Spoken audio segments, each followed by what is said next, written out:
آج ایک ایسی ذہنی بیماری پھیل رہی ہے جو تمہارے ایمان کو، تمہارے عقائد کو، تمہاری آخرت کو تباہ کر رہی ہے۔ یہ مذاق نہیں ہے دوستو، یہ صرف ایک کامیڈی شو نہیں ہے، یہ ایک پوری صدیاں چلنے والی سازش ہے جو تمہارے ایمان کو کمزور کر رہی ہے۔ کیا تم اب بھی سمجھنے سے انکار کرو گے؟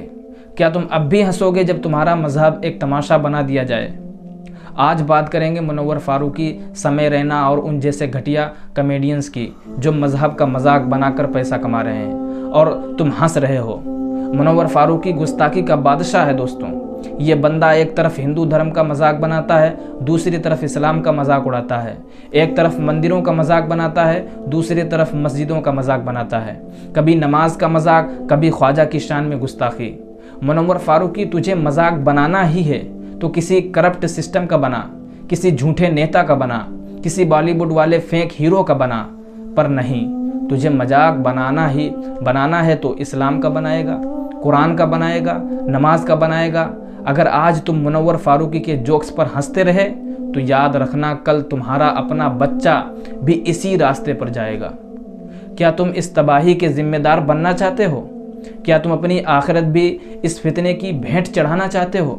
اور پھر آتا ہے ایک اور کامیڈین، سمے رینا، جو ہر بات میں گالیاں ڈال کر ہنساتا ہے، جو بے حیائی پھیلاتا ہے، جو عورتوں اور مردوں کے درمیان غلیظ الفاظ استعمال کرتا ہے۔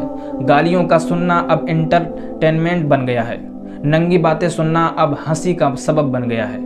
تمہارے دین کی شرافت اتنی گر گئی ہے کہ اب تم نماز کی جگہ ان جیسے گندے لوگوں کا کنٹینٹ دیکھ کر مزے لے رہے ہو۔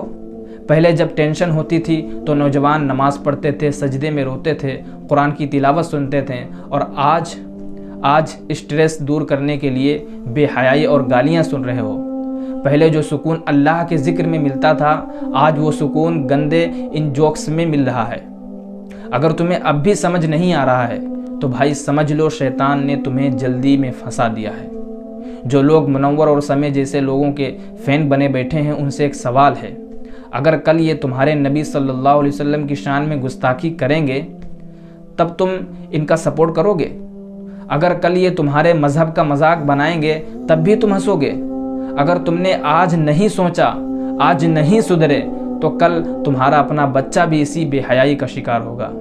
ان لوگوں کا بائیکاٹ کرو، ان کے شو مت دیکھو، ان کے یوٹیوب چینل مت دیکھو، ان کے کانٹینٹ پر ویوز مت بڑھاؤ، دین کی طرف واپس آؤ، عبادت شروع کرو، نماز میں سکون ڈھونڈو، دین کی محفلوں میں واپس آؤ۔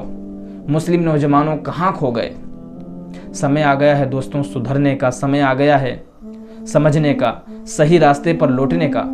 مذہب کا مذاق انٹرٹینمنٹ نہیں ہوتا، جو اس کو سپورٹ کرتا ہے وہ صرف اپنی آخرت برباد کر رہا ہے۔ اگر تم سچ میں اپنی آخرت بنانا چاہتے ہو دوستوں تو اس فتنے کا مقابلہ کرو، بائیکاٹ کرو اور اپنے دین سے دوبارہ جڑ جاؤ۔